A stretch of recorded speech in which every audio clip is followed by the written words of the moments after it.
Hello and welcome everyone to the TSMU Q&A series. I'm your host Sky and today we're joined by an extremely special guest, Ricky Gonzalez of FlyQuest. For this Hey Q&A, everyone. for this Q&A, we'll be pulling questions from our TSMU Discord. So if you have any questions for Ricky, head to the discord.gg/TSMU and ask your questions in the Q&A questions channel. While people get their questions in, Ricky, why don't you let us know a little bit about yourself and what you do in your role as VP of content? Sure. My name is Ricky Gonzalez. I'm the VP of Content at FlyQuest. This is my fourth year here with the organization. I'm responsible for the strategy and the execution of all video products that we put out, whether that's on TikTok, Instagram, YouTube, Twitch, all of those beautiful things. Awesome. Thanks for the background, and I'm sure the viewers are so excited to learn more about the world of content and yourself. Looks like we have some questions rolling in, so let's dive on in. Now, Sure. for uh,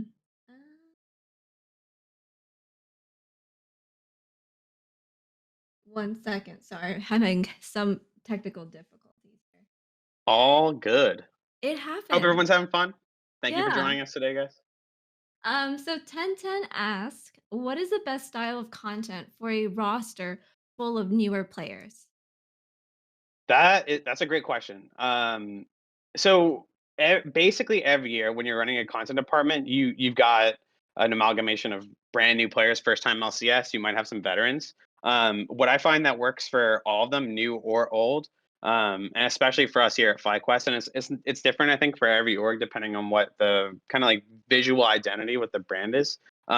Is I like to lead content with personality. So what are the ways that we can showcase the personality of our players? And for us, it seems like where we find the most success is doing like fun quizzes and challenges, questionnaires, stuff like that, that like makes them think kind of on the spot. And especially when you pair two players together, when it's just them on the screen, and they're looking like at the red light through the lens, that can be a little challenging for someone who's like never done that before, right? Looking at a lens is awkward, and I think even for gamers, it's like atypical for what they usually do. So my recommendation, if you're like looking down the barrel of five completely rookie players, would 100% just make it fun and try to do something that's like not hyper analytical or like game oriented. So, for instance, like today we did actually just this morning we released a video of the players all guessing voice lines from champions. Super easy. You could do it, Sky. You know, I could do it. I would fail probably, but um, it's just like a fun thing that's like easy to do, makes them think and engages them in a way that's like outside of the 10 hours of practice that they have to do. So something like that, quizzes and questionnaires. Keep it simple, keep it fun.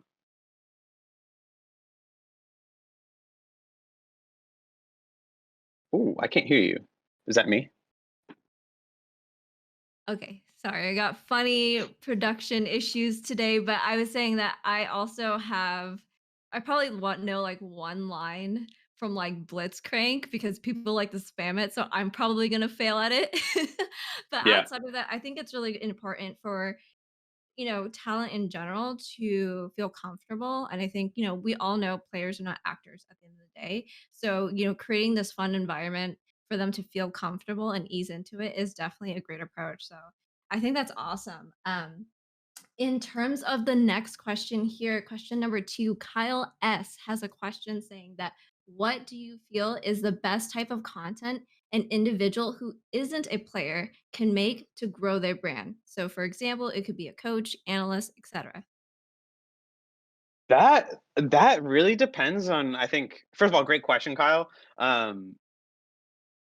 That's tricky. I think it really depends on the personality. Like if you're a player or a coach or just like someone who wants to get into like League of Legends content creation, you have to figure out like what your strength is. So you might be like a really funny person, and like have like really funny takes on maybe the LCS or on competitive League of Legends. And you might be like weaker in like analytical, like what is the best, build for a certain character, then I think you just lean into it. You figure out like how can I maximize the amount like me being funny on what on this, is it a stream or is it like a YouTube video? Um what do you feel is the best type of content for an individual who isn't a player to grow their brand? I would always recommend again, I would always recommend just doing like some kind of quizzes or challenges that like allow you to like have fun with it. Like always, I think is if you're not having fun in content, you're probably doing the wrong thing for you. We have coaches who are incredible analytically. So if I wanted them to do like a scrim review or a VOD review of an LCS game, they would crush it. And like it would be super interesting to watch. But if I asked them to do like a cooking segment of like, hey, can you show us how you cook eggs or something? That might not be their flavor. So try and figure out what works for you, and what you have fun doing, and then I think go down that road. In the end, um, in the end, if you're trying to make content and you're not having fun, I think reevaluate what you're doing and try and find the thing that you actually enjoy. So I think that answers your question. I hope that it does. But feel free to follow up if that wasn't clear. Thank you, Kyle. Yeah, I think it also makes sense that like you don't always have there's no like one size fits all. There's always different types of content that you can approach it at. And it really depends on your personality and what you enjoy. So if you know you're not Yeah, enjoying it at the end of the day, maybe that content style isn't for you. So I think that's a really great call out. yeah. We have another question from Kayla. She asked, what content do you find yourself gravitating towards the most when you're in the creative process? Sure. For me personally, I it's interesting. Like when okay, so I'm gonna go back just a little bit. I went to school for music, Berkeley College of Music. My major was music business and management. I thought I was gonna be like a killer rock star guitar player. That didn't quite work out, so I got hooked up with somebody at MIT who was making music videos.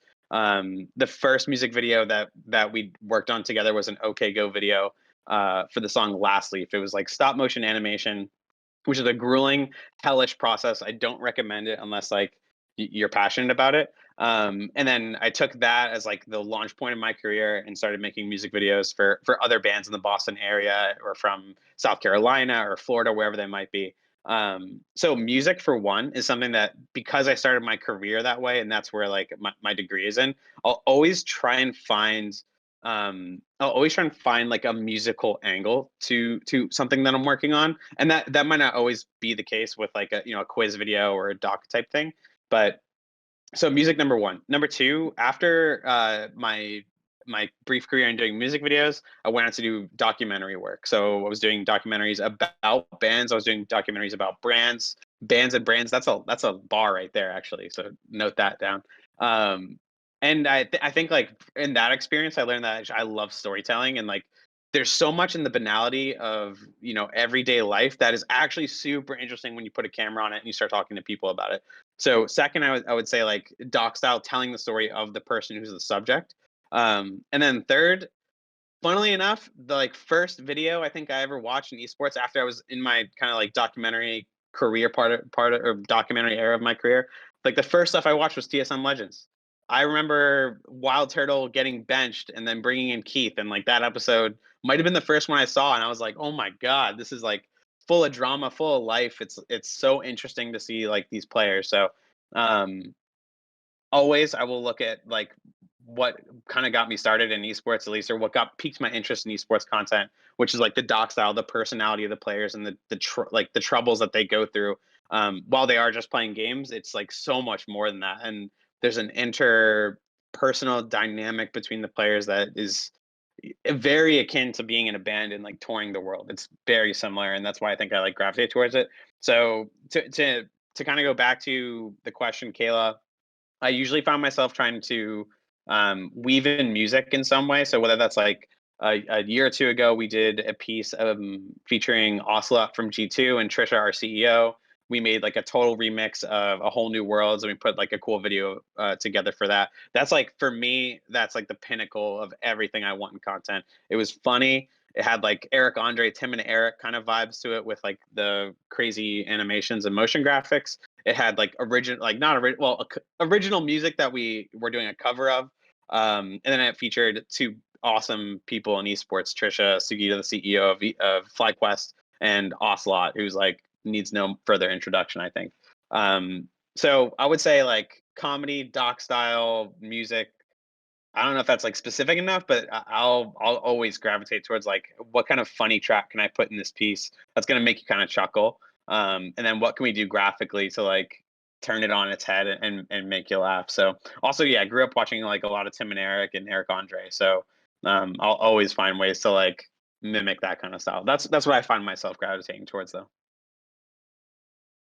Actually, really interesting that you mentioned the New World video that featured Trisha and also Ocelot.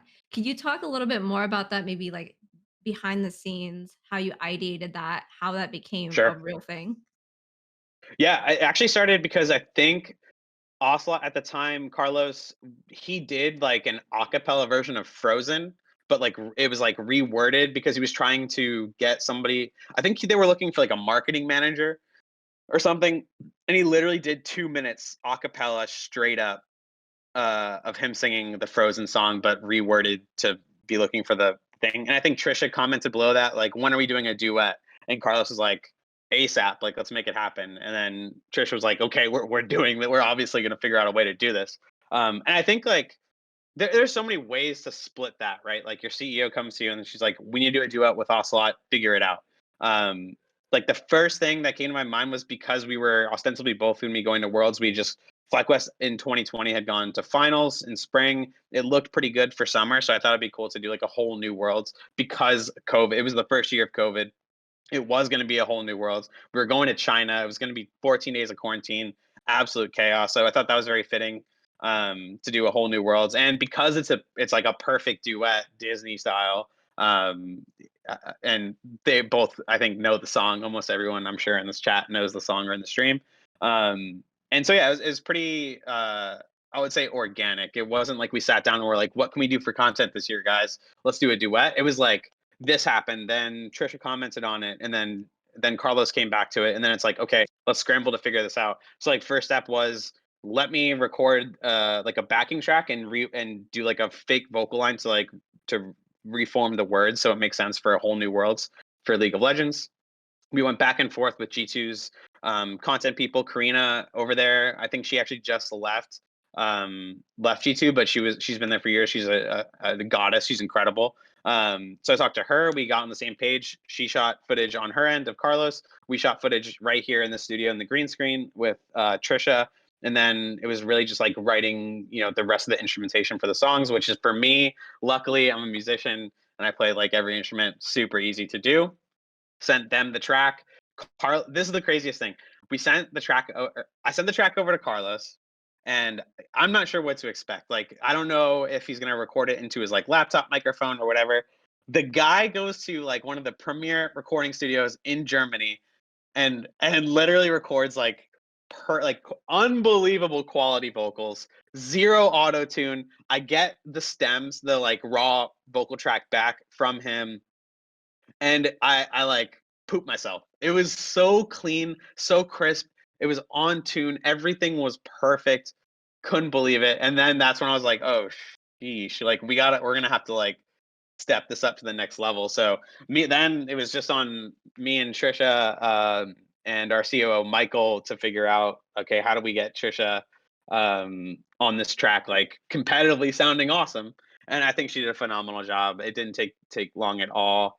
Everyone knows the song "A Whole New World," so I think you have it in your head your whole life. So that was a super interesting project. How that came to be was incredibly natural, and I think that goes to show like you can make as many content plans as you want and as far advanced as you'd like, but some of like the best pieces that you will ever come up with will happen completely randomly in a 24-hour notice, and you have to be kind of ready to like read the lines, read the situation, and figure out like, okay, how do we plug into this moment for however brief it might be to maximize whatever content we can produce out of it. So yeah, I think I think that's the whole story.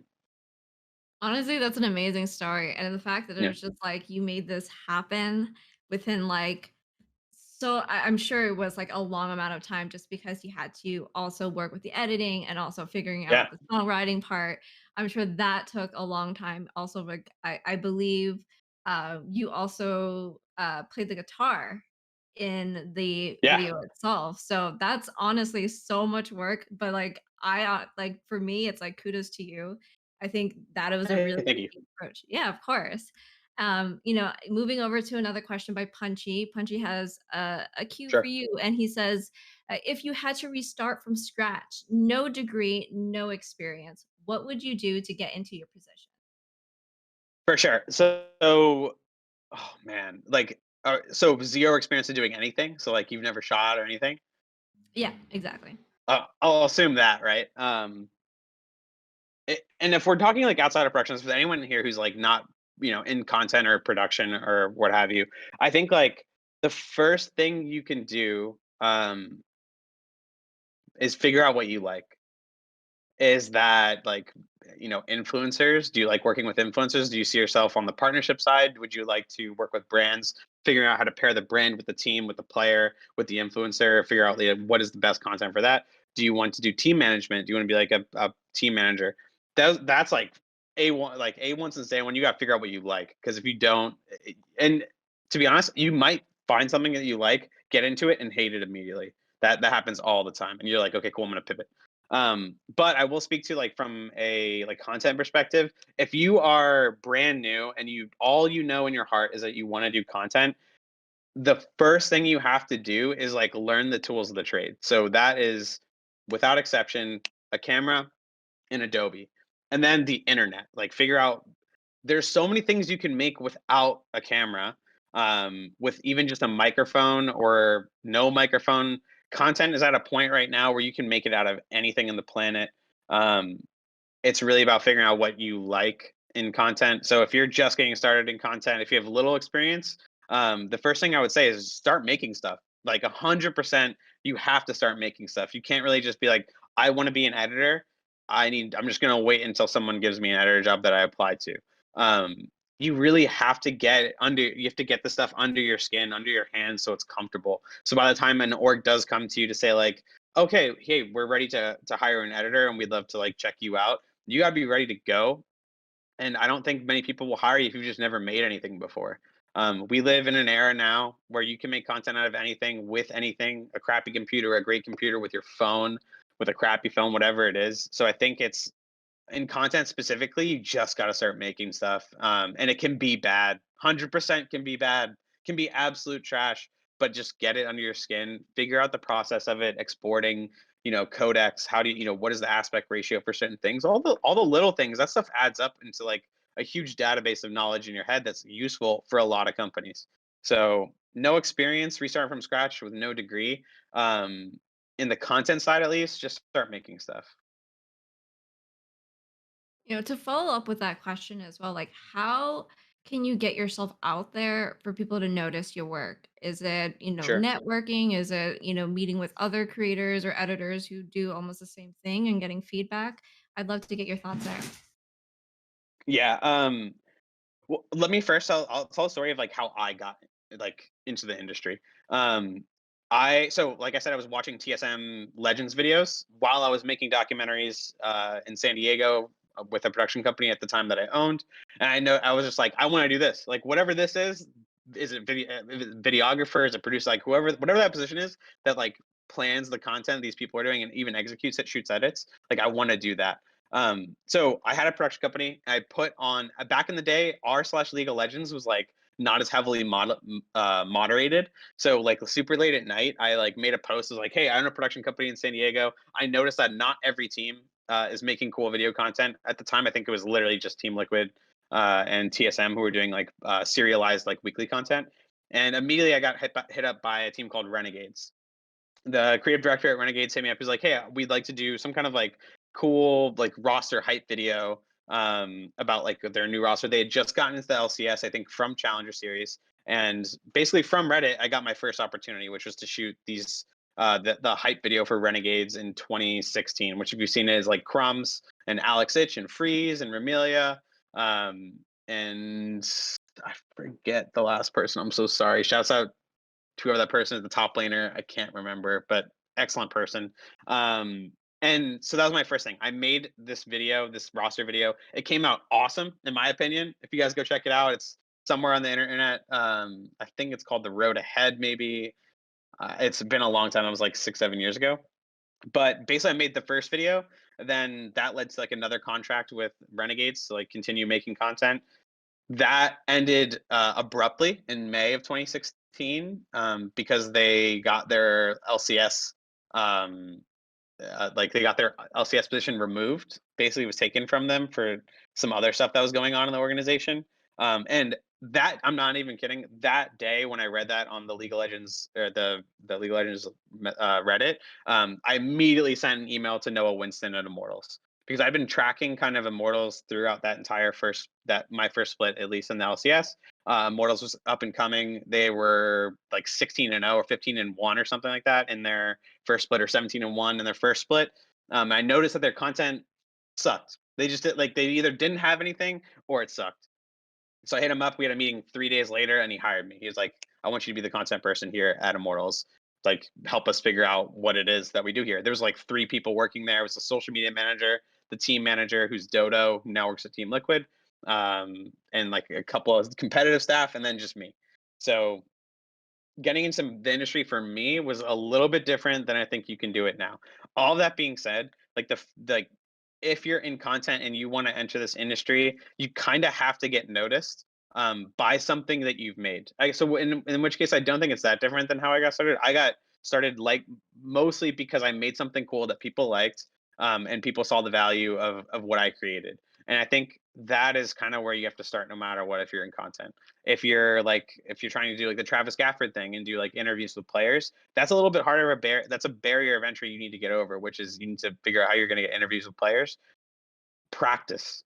You don't need to start if you want to be the next Travis Gafford, you don't necessarily need to be interviewing LCS players. Find the collegiate stars that are out there. Find the people who are amateur who just, they will give you an interview likely, and that's a really good way to cut your teeth in that setting.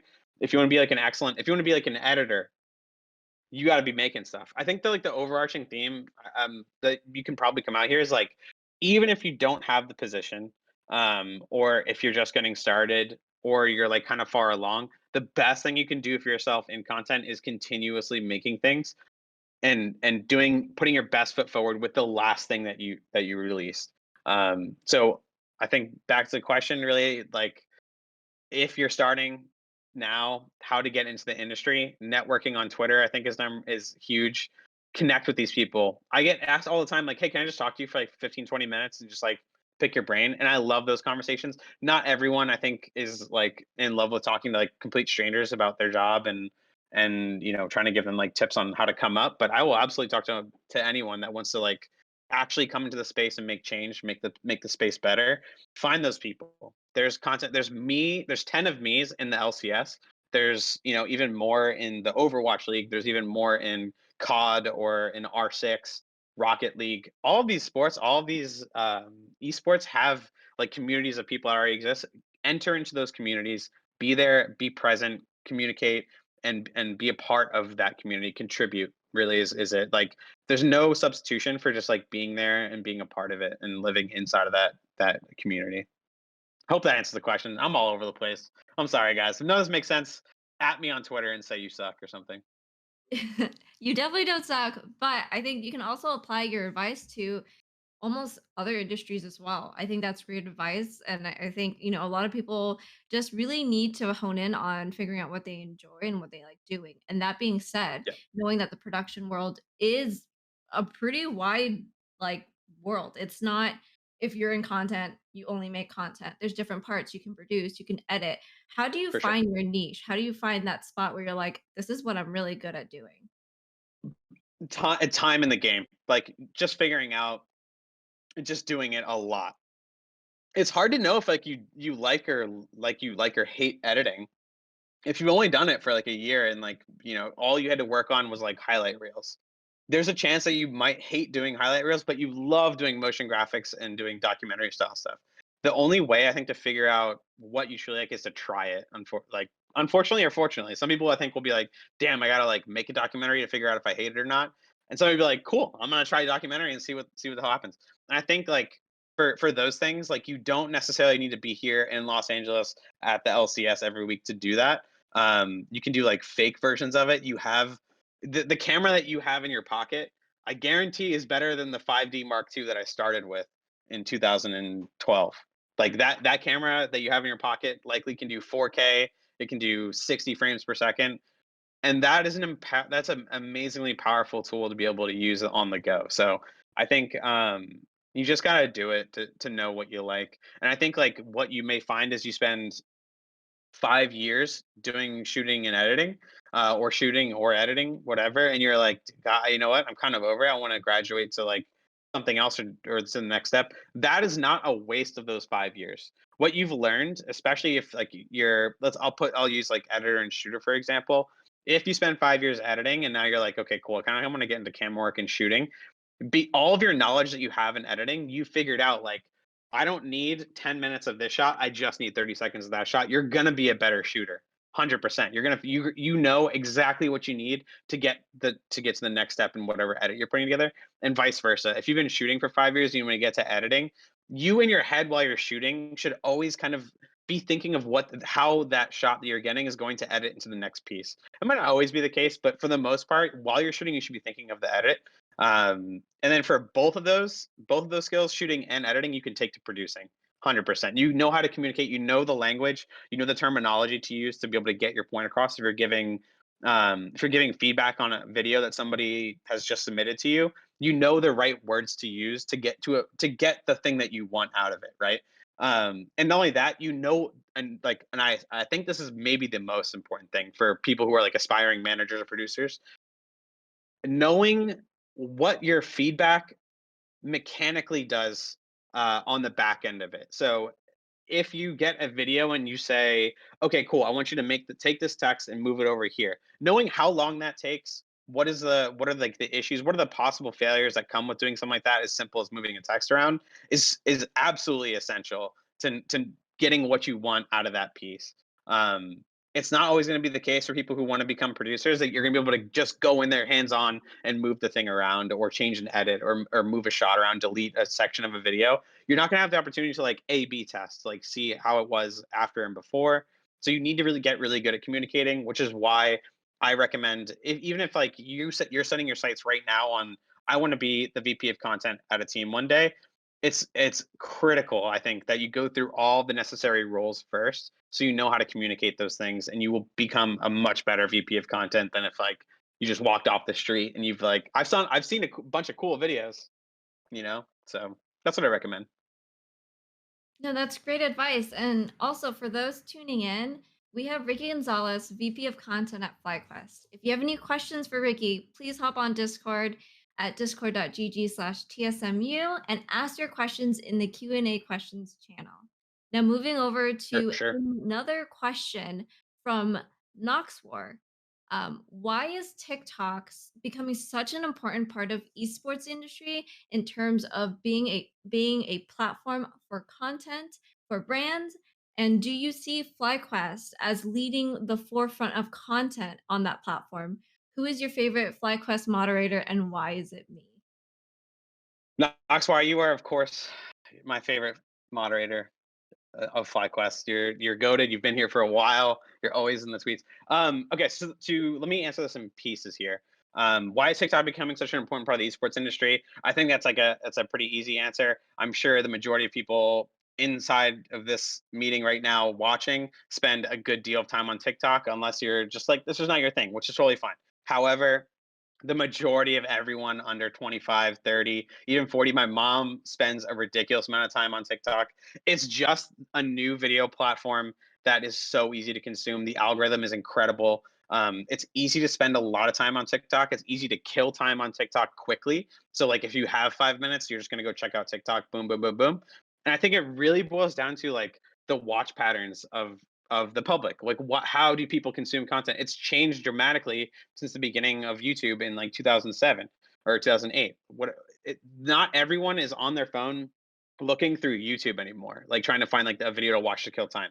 It's like there's a degradation of, or there's a gradation rather of like, how much time do I have to kill right now what can I watch and what is the appropriate like device I'm gonna what's the device I have closest to me.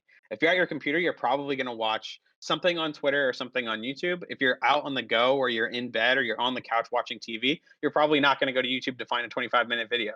You're gonna go to TikTok or Instagram. TikTok, I think, is just a super important platform. It's the newest and greatest platform for video content. Why it's such a huge part of the esports industry, I think, is because we need to, especially for League of Legends. I think it's different for Fortnite and Minecraft and for some of the other sports, but we're trying to figure out how to like increase the amount of viewers in all of these esports and the younger generations on TikTok. So we got to find a way to get them on our side really, and to get them inside of our like viewership pipeline, I guess is what you would say. So yeah, I think it's like for sure TikTok. If you're not on TikTok yet, I think if you've heard TikTok is all dancing, then that might have turned you off. But I can assure you, the amount of different content on TikTok will blow your mind if you're a comedy person, a cartoon person, a music person, a cooking person, dog person, corgis, whatever it is, you will find the niche for you. You just have to teach the algorithm how to do it, and trust me, the algorithm will figure it out quickly. So that's why it's so important. The younger generations are there, and I think it's just, and not only the younger generations, like everyone I know is on TikTok now, consuming a ridiculous amount of video content.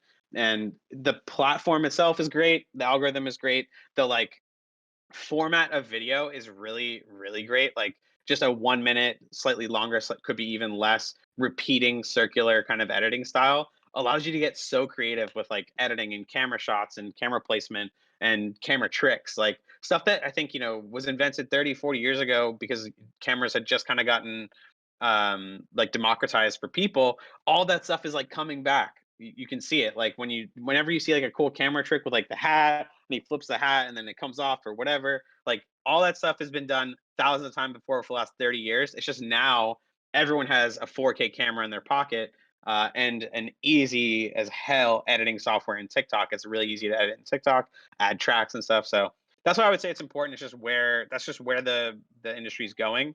Not to say that Twitter and YouTube are not as important. They will continue to be pillars in our industry. The second question is, do you see FlyQuest as leading the forefront of content on that platform?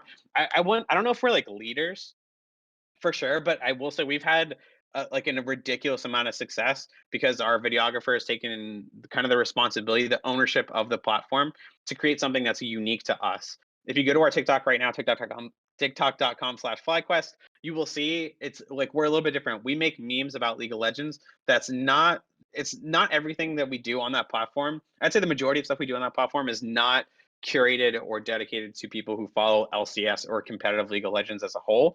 It's really like, have you played a league game? Do you play ARAMs? There's a good chance you're going to be able to relate with something on our channel, which is I think a little bit different than like how other teams are doing it. Not to say those things, the way that they're doing it is bad. It's just this is what works for us. And you can see like it pays out in dividends for at least our channel. We're a relatively small team, but I think we can compete with even the top dogs like you guys at TSM on that platform. That's some good points there. I question to you in terms of identifying like what is FlyQuest's niche in terms of content? Like where does your audience digest your content the best? Like how do you guys do that type of research? Sure. So we put together bi-weekly reports of all of our platforms. We take a look at what's like working for us, what isn't. We've been doing that for years, so we kind of have like a good read, although it changes all the time. Like we find, I think in 2019 we had a great deal of success making vlogs on our YouTube channel. We no longer do that. Just the kind of like the trend of people's watching habits are kind of away from doc series serialized content. TSM Legends aside, I will say I think you guys have excellent. It's an excellent product. Andrew kills it.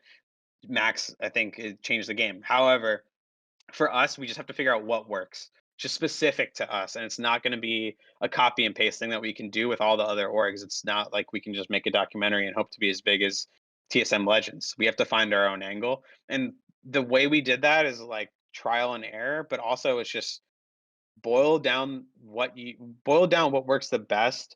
um Figure out like what is the core of content, right? It's personality, and almost always it's trying to create some form of relatability between the subject of the video and the person who's viewing it. Create some kind of like thing that connects these two people who are thousands of miles and screens apart. And the way that we do that is to like not, for TSM, they're excellent at this in their doc series. They've like perfected that method of it. For us, the way that we perfected it is through like fun challenge quiz games, like putting Jose Diodo and teaching his teammates how to speak Spanish. I think that's like most people in America have encountered Spanish in some way and can understand some of the words that are being said and probably have taken a Spanish class in their life. So I think that'll just like call them back to like their roots. That's highly relatable. And same thing for like a platform like TikTok. We started off making like cut down versions of our YouTube content that we make. So the same quizzes that we do on here for our on YouTube, we would cut down and put them on TikTok. It didn't work out that great. And I think it's because you have to curate the content towards the platform these days. It's like it's more important than ever that what the person is seeing looks like that it was created for that platform. So we found making fun memes about League of Legends as a whole and not necessarily the competitive side of it popped off. People love that stuff. It's like relatable to see like a meme about like your bot lane running it down for like 10 minutes straight and like you're in mid lane crushing it. That's fun. That's interesting. It takes 10 seconds of your time. So I think all of that to say like it's about finding the things that work and then going really hard on those things and doubling down. You don't need to make 1,000 different versions of content or 1,000 different types of content to be successful in the content space, whether that's YouTube or TikTok. Find the thing that works for you and then just like pound it into the stone. No, I think those are really great points of like how you guys are identifying your content, the platform, and your audience as well. Moving over Yeah. to another question, Extreme Player 501 ask, how do you make sure your content is engaging and keeps the viewer occupied the whole way through? Super good question. This is like, if you're on the back end of YouTube for my homies out there, the woodies out there that are running YouTube channels, like that retention rate or like video watch through percentage is such an important number. It's also like scary because you get to see like, damn, everyone dropped off after like 3.5 minutes. What happened? So you go to look at 3.5 minutes, like nothing changed. Nothing changed. Like what's going on? It's still awesome. And I think like there's a couple ways to that. I think Mr. Beast is the perfect example of this. He makes you watch towards the end, like every time. You want to see him give away the $1 million or 10 million or 50 million, whatever it is. You have to watch to the end. You can skip ahead, but you're gonna ruin, all the fun that you could have had watching the whole video. And that's I think for us, that's something that we definitely are using. Like when we do these quizzes, these challenges, you want to stay to the end to figure out like, okay, who is the smartest player? We just did a French trivia quiz with Tukui, who's our newest mid laner, and it was just like it was just trivia, just about France. What is the name of the largest museum in France? Sky, what is the name of the largest museum in France? Ooh, I am not cultured enough. Please let me know. Exactly. So that's interesting, right? Like everyone who's watching at home is like yelling at their screen. It's the Louvre, right?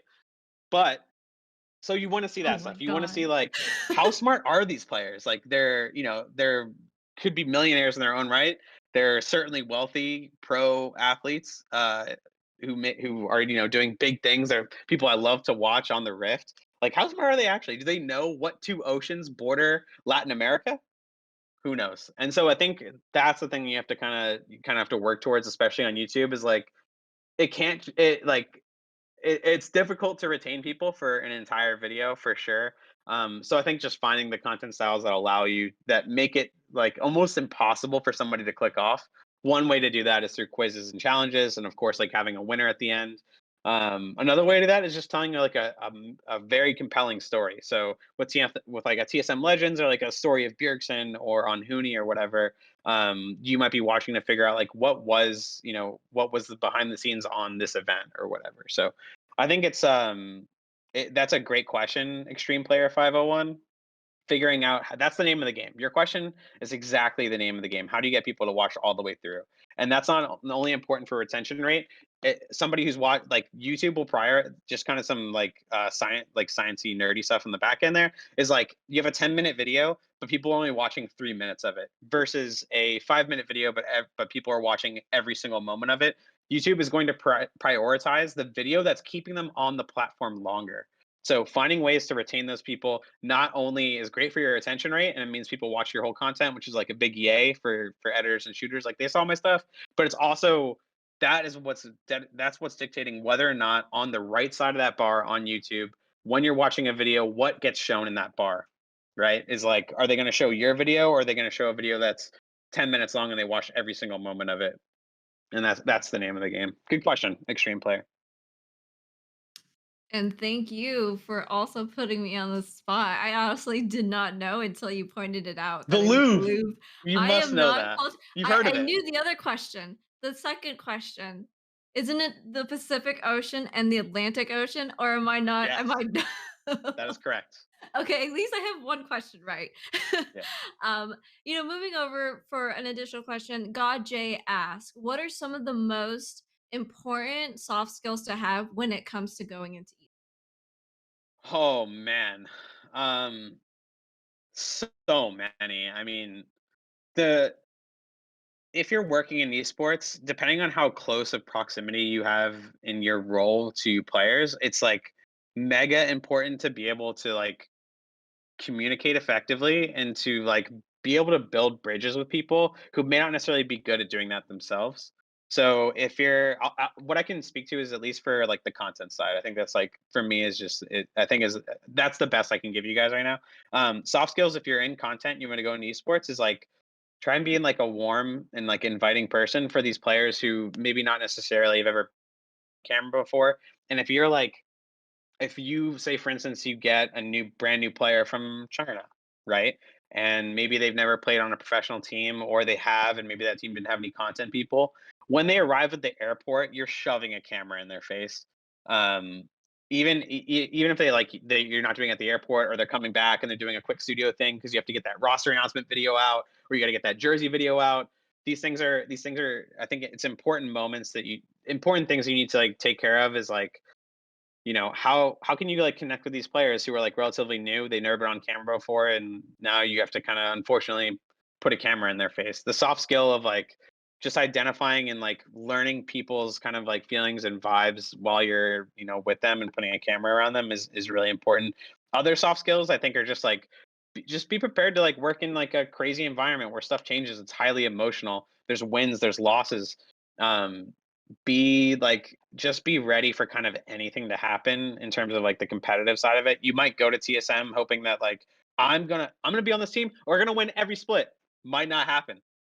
And a winning team and a losing team, they're the like actual back the business side, the corporate side of it, that stuff, those losses ripple throughout the org. So do the wins. When you're on like a winning streak, it's like hot in the room. Like you're excited to like get the next video out.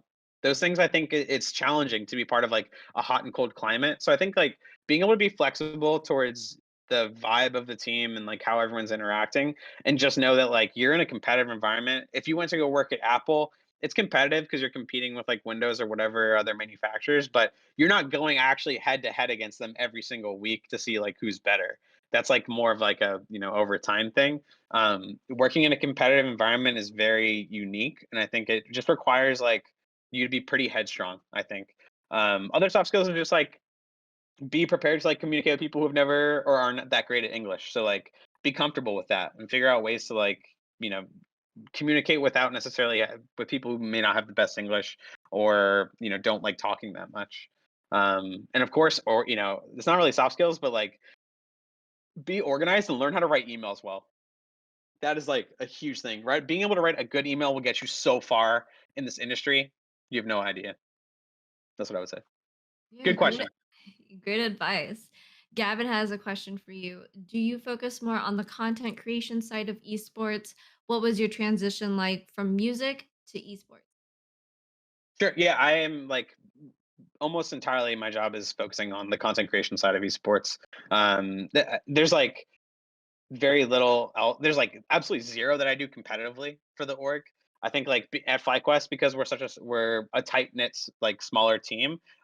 There's like tons of opportunities to like kind of chip in on like whether it's like a marketing initiative or if like, hey, how do you think this like piece of merch looks or something like that. Like that kind of stuff I like chip in. But for me, yeah, I'm like entirely focused on content that's like what I'm passionate about. What was your transition like from music to esports? Is kind of like there's like a two transitions. I went from making like music videos for bands and doing tour documentaries, studio documentaries. I took that into like documentary film working, which is like like similar to those like to just like band doc, kind of like running gun style stuff, but it's a little bit more organized. You have to like set up interviews, you have to light everything correctly.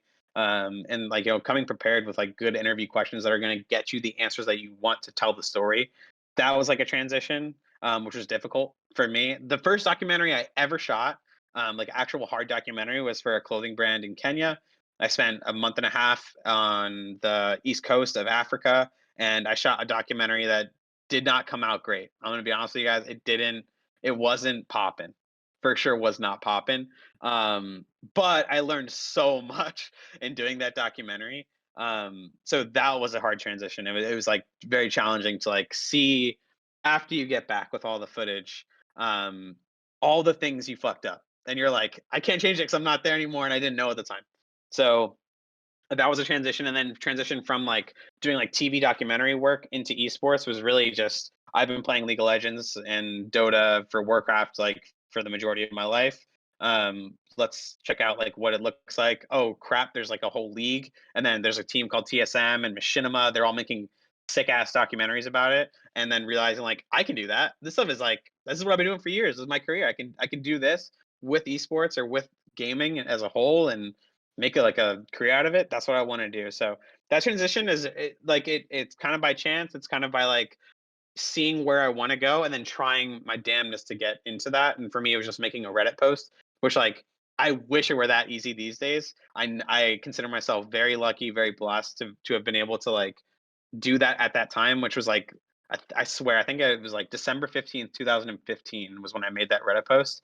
Um, and I know you can't do that anymore because the moderation is crazy, but yeah, I would say like the transitions were like between all the different things that I've done is just like kind of figuring out what I like and then trying to head in that direction. And then sometimes you figure out like, oh, I actually don't like that. No, that's a great point. It's just like figuring out what works best for you. I have a comment from the Twitch chat. King JV20 is giving a shout out to your guys' TikTok. FlyQuest's TikToks are some of my favorite, honestly. So a Yeah. little props Hey, on that thank you. end. Thank you so Um, much. We yeah, work super hard. That's our videographer, Adam. And Adam, just as a tangent, Adam is our videographer. He's also a producer, tech director. He has so many hats. It's insane. He got started with Travis Gafford actually. So after Broden, who was a director and like videographer for Travis Gafford, I think Broden left to go to Offline TV, where he's now flourishing like the create like dude's making amazing stuff. Got to be honest. Travis got Adam, and then I stole Adam from Travis, and now he not only shoots almost everything that we do, he runs our TikTok page, and that is what you're seeing on our TikTok page. And I'm very thankful to have you as a fan and to say those nice things about us.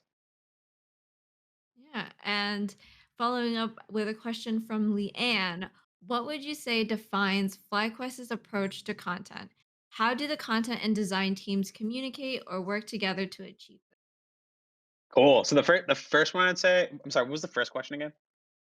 The first question was, what would you First part of say? it, yeah. Oh yeah, what would you say defines FlyQuest's approach to content? Defines our content, I'd say, is just like we do shit like just like a little bit different, and we do it quirky, and we definitely do not take ourselves too seriously. Like it's cool what we do. Like we are there's like it's pro gamers, and there's like a certain way to dress that up to make it smoke, lights, LEDs, like slow motion, players doing this look. That is awesome. Although we tried to do stuff that's in the opposite direction of that, which is just like make it fun. We're all gamers. I think most people who game like are about the comedy, about the fun, about humor, hanging out with your friends and just like making jokes, making fun of people, making fun of stuff. That's I think like our core one of our core pillars. And every year I make a content deck, a content menu for like the stuff that we're going to be making for the rest of the year. And in the front of that deck, I have 4 pillars that, to anyone who sees the deck, whether that's like PR people or marketing or social media, whoever it might be who I have to present that deck to, I make sure to put that at the front. And that's, we have 4 core pillars, and number one is comedy. So I would say that's like absolutely our like most important part. The second question was, The second question was how do the content and design teams communicate or work together to achieve it? sure. So in a bunch of different ways. Like Fiend is our graphic designer, and she is just insane. She's incredible at what she does. So I'm always trying to find ways to like utilize her assets, whether they get created for a merch piece or maybe she's doing it for something that's not video related. I'm going to try and find ways to incorporate her work. And a lot, and like the most like I think obvious way that this takes shape is every season we come out with a new jersey, and in FlyQuest specifically, our jerseys are pretty like untraditional. Like we do jerseys a little bit differently than everyone else. And with that jersey comes like a plethora of cool design assets. So for this most recent one, it's Sakura themed. So we have like Sakura leaves and trees. We have like cool black outlines, like kind of like pen drawing and painterly kind of look. And so we take all of those assets, and we our motion graphics artist Joel, he's also our editor. Everyone, we only have 3 people on our content team. We all wear a lot of hats. Joel puts together like these awesome introductions to all of our videos. So if you go back, for the last 2 years, at this point, you will see like every introduction for each split is different and tailored using those assets that Fiend, our designer, creates. So we work really closely. We're always trying to find new ways to do it. My like favorite thing in the world that our designer creates, Fiend, are these like little critters. We have a new critter for every split. We have like a new like friend that joins our like critter crew basically. Kurt the Turt, Cardi the Bee. We have Sunny the Sun. We have like a lot of cool critters. I always am trying to find ways to like put them more in the spotlight. It's just hard to do. Um, so that's really it. But like yeah, design and content, like you guys should work together and figure out like how you guys can make cool shit together. Those are great points. And, we have one last question from God J. What were some of your biggest struggles in finding your niche within FlyQuest? Finding my like personal niche, or finding like the content niche of FlyQuest. I would I'll say, assume yeah, go ahead. I'll assume you're talking about like the content. Like out of there's so many esports teams. There's so many ways to slice the pie here. In content for esports or content for gaming orgs, whatever it is. Um, Finding the thing that works best for you is immensely challenging. It's not you can't just it's not just that like you put a shit ton of video welcoming to everyone who sees it. Cool. That's a much easier box than like, can I make like fun like videos like C9 that like poke fun at other teams, or can I do the 100 Thieves thing where everything looks like so awesome all the time and everyone's so cool over there, and like I just want to be all their friends because everyone's so cool. It's not the direction that we're going in. So I'm not worried about making the cool like smoke mirrors and that kind of stuff. I'm worried about just making sure that the fans are having fun watching our content, and all that I think stems from the top. So for us, like the struggle I think started in like, what is the FlyQuest brand? What do we stand for? And then that makes the like content job a little bit easier. And finding like what specifically is the niche that works for you. Is it doc style? Is it fun meme videos? Is it analytical? Is it informational, educational kind of stuff? That's a trial and error, I think. But every content creator, or VP content or producer, lead producer, whoever's like directing the show, really, like they have their own style, and I think everyone in content kind of has the thing that they're really really good at. um if they don't know what that is, then there's just a matter of time if they find it. Finding what that is and then employing that to like the best to your ability, I think is the best you can do until the org finds their brand or kind of like an overarching thing that they can anchor to. But I would say, funnily enough, with FlyQuest, it's like super easy. We don't need to like exceed our box. Um, we just need to like power make power plays towards what we know we're good at and what people know us for, which is we're a wholesome organization. We showcase greatness, and we have an awesome Go Green initiatives to help try and save the world. So I'd say it's difficult. Those are some of the struggles I had. Back to the question, some of the struggles I had when I first got to FlyQuest. The struggles are, what are the like things that work for our players, right? Like, is there finding the things that are best for the set of players that you have. We've tried tons of things. The first like 2 years we did vlogs where every player made their own vlog every week, and then we would edit it, but we would give them physically the camera to like make the vlog, and we would produce the crap out of it, obviously, because it's like you can't just give a player a camera and be like, cool, give me a vlog in a week. um so like that was challenging. That has its own set of challenges. um, and it turns out that, like, that's not the thing that worked best for us. It did at the time, but it doesn't anymore. Then it's like, okay, do we do like really sick hype trailers and like and videos about like the roster announcement? We that didn't work for us either. So I think once we kind of solidified our brand in 2020, those things got a lot easier. But yeah, it's really it is. That's a great question, Gajay. I think it's like my struggles were a little bit different, but once we found our stride with our brand, it was like way easier. Everything just kind of becomes easier when the brand moves, when the organization moves as a whole towards a certain direction. That is amazing context and insight behind just like the world of FlyQuest and like your guys' funniness and like wholesomeness. There was a lot of work that was put in behind it. So shouts out to God J for that question. And also I'd like to thank you, Ricky, for your time today. I think it was great to get your insight on the content world, FlyQuest and all things. And I think, for me, I had an amazing time. I hope you had an amazing time today as well. And also, I also want to thank everyone for attending, hanging out, asking all the questions, and overall great time. I also want to let everyone know about the next episode. It's happening next week, on Wednesday as well, same time, 5 p.m. PST. So be sure to follow the channel so you know when we're live. We also want you guys to follow TSMU on the Discord at discord.gg/TSMU. And, Ricky, do you have any last words, any shouts outs you want to make? Yeah, I want to thank you, Sky, for your time. I want to thank Allie and Jake in the back end here. I really appreciate you guys taking the time to invite me, have me on the show. I hope everyone at home got something out of it. Feel free to follow me on Twitter and shoot me a message if you have any follow up questions. I love talking about this stuff with anyone who's willing to listen, and hope that can be resources. I know that I was so lucky. I'm lucky to be where I am. So if I can help somebody at home get to a similar position or even head in that direction, I'm down. So thank you guys again. Follow us at FlyQuest on Twitter, of course. All right. And thank you, everybody, for hanging out. I'll see you guys next time. Bye.